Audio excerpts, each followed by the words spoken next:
Right now, let's go back to Jonathan McCall, who's been live at the scene. And Jonathan, you said you were going to try to talk to some of the witnesses and people inside those businesses. Have you had a chance to do that yet?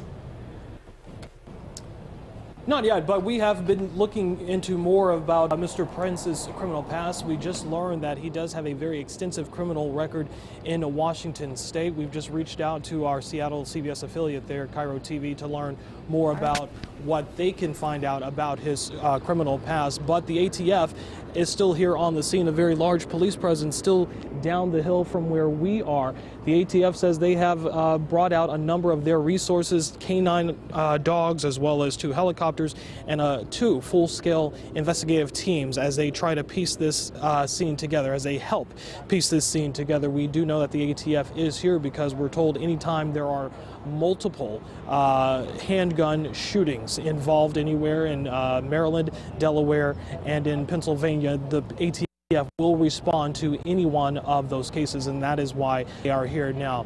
Very limited information about the suspect that they are looking for right now, other than that he is armed and dangerous. Mike Hellgren has been digging into his criminal past, including charges that he had in Cecil County as well as in Delaware as well. But investigators consider Redee Prince to be armed and dangerous. They say that he is driving a late model 2000 GMC black Acadia mid-sized SUV. Right now, his whereabouts unknown. That is why they are imploring the public that if you see that car with the Delaware tags, or if you think you may have a spotting of Mr. Prince, that you give them a call as soon as possible. But once again, we are going to try and talk to a number of the people here on scene. We've actually been able to talk to some of the people walking through the parking lot. They say they did not see or hear anything at the time, but they did see that very large police presence as SWAT teams, as ambulance, as paramedics flooded this scene just after 9 o'clock this morning when they went to the Advanced Granite Solutions office, obviously for just a very heartbreaking scene. 5 people shot, 3 of them dying here on the scene. Back to you guys at TV Hill.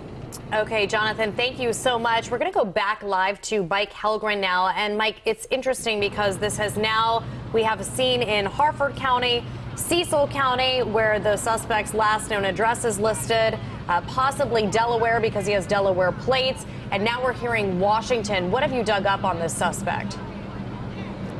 Well, we know he had a gun charge in Cecil County that was dropped 2 years ago. He had an address of Elkton. He had a peace order here.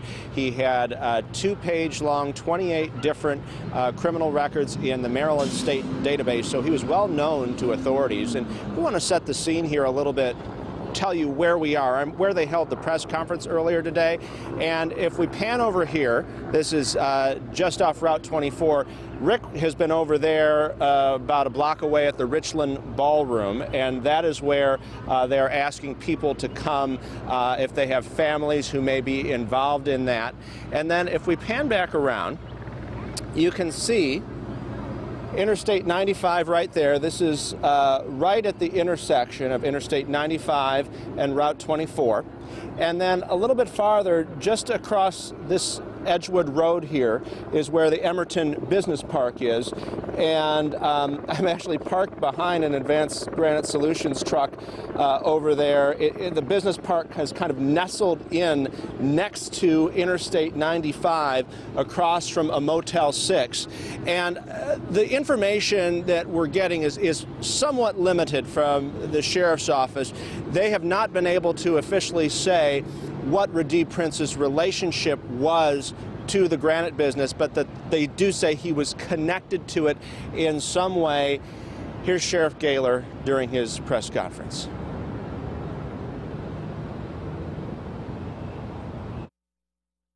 We have identified the suspect in this case as Redee Labib Prince, a black male born 11/5/79, and we do have a photo of the suspect, and it is going to be, has it gone out on our social media? Right after this, it will go out on our Facebook. It'll be out on our social media here very shortly.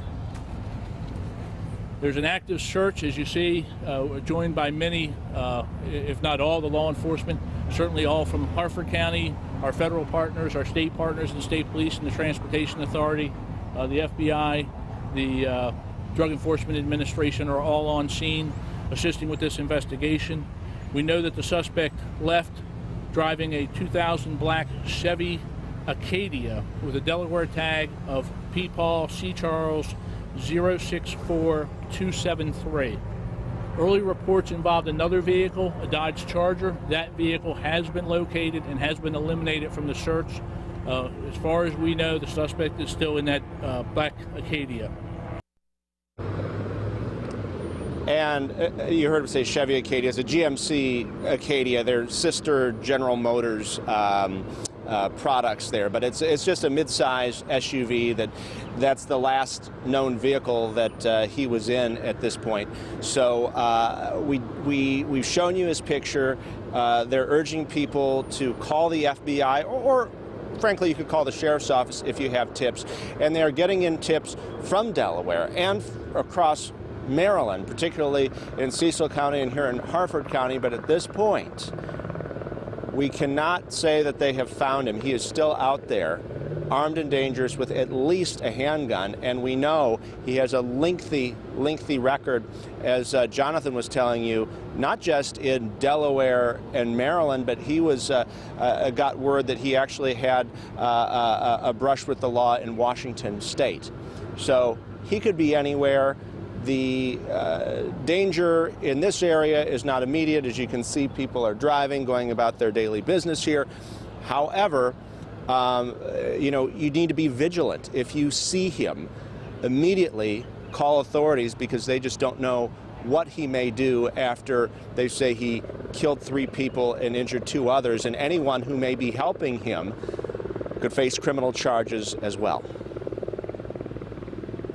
Okay, Mike, thank you so much. Again, 5 people, employees of this Advanced Granite Solutions, were shot. 3 people died and 2 are in critical condition.